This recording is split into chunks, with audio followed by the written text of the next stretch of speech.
सबको पता है इस वक्त इस मुल्क में क्या हो रहा है। मैं कानून पे मोस्टली बात करना चाहती हूँ, मुझे लगता है उसकी एक ज़रूरत रहती है हमेशा।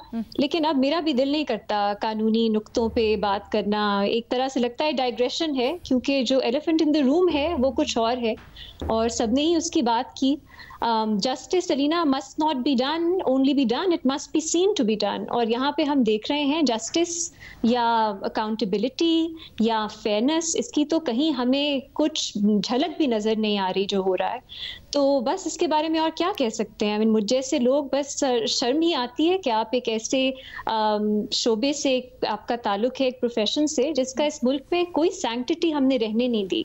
जब भी दिल करता है आप लोगों को सजाएं सुना देते हैं और इतनी भोंडी तरह से सजा सुनाते हैं कि उसमें ऐसा मुमकिन ही नहीं है कि वो सजा जो है वो अपनी किसी फाइनल जो कंक्लूजन है उस तक पहुंचे।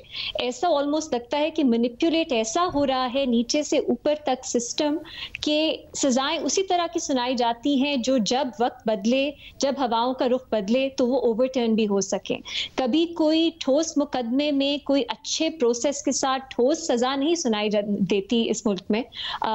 बस यही है एक सिस्टम, यहाँ यही निज़ाम चल रहा है।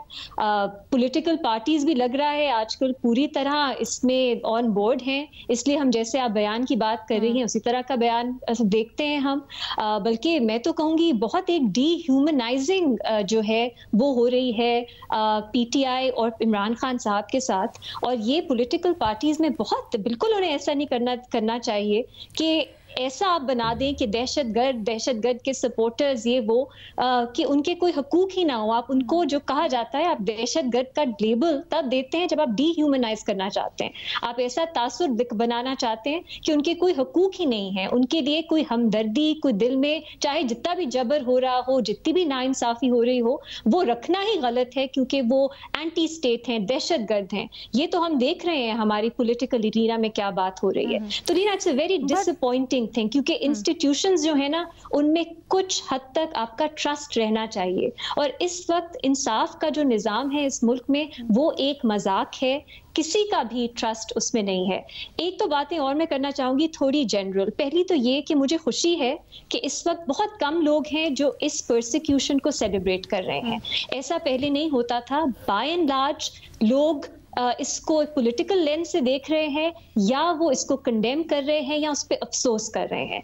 ये पहले नहीं होता था। ये एक चेंज आया है एटलीस्ट हमारे डिस्कोर्स में, जिसको मैं तो अप्रिशिएट करना चाहूंगी कि टू द एक्सटेंट कि सलीम साफी साहब भी या यही कह रहे हैं कि वो खुशी उनको नहीं हुई कि ये क्या हो रहा है। दूसरी तरफ अलीना, मेरा ख्याल है एक मुझे जो कंसर्न है और शायद आज आखिरी रिपोर्ट कार्ड है मेरा इलेक्शन से पहले, कि मुझे ये एक परेशानी है कि जिस तरह मुल्क में हम सब बात करते हैं कि हेट है, डिवीजन है एंड सो ऑन, ये कब खत्म होगा? क्योंकि हम नहीं देख रहे कि पॉलिटिकल पार्टीज की तरफ से भी जैसा भी है, जो भी वजह है जो वो सपोर्ट बनी, हम उसको कुछ भी कह सकते हैं, किस तरह बनाई गई, मैन्युफैक्चर की गई, लेकिन पीटीआई इमरान खान के लिए बहुत सी सपोर्ट है इस मुल्क में। आप उन सपोर्टर्स का क्या करेंगे? क्या हमारी पॉलिटिकल पार्टीज जो हैं, अभी किसी को नहीं पता इलेक्शन में क्या होगा, लेकिन सपोज पीटीआई पावर में नहीं आती तो उनके जो सपोर्टर्स हैं उनके साथ क्या हमारा प्लान है कि कैसे हमारी पॉलिटिकल पार्टीज जो हैं वो उनको भी एक तरह से दिखाएंगी कि वो उनको भी रिप्रेजेंट करती हैं।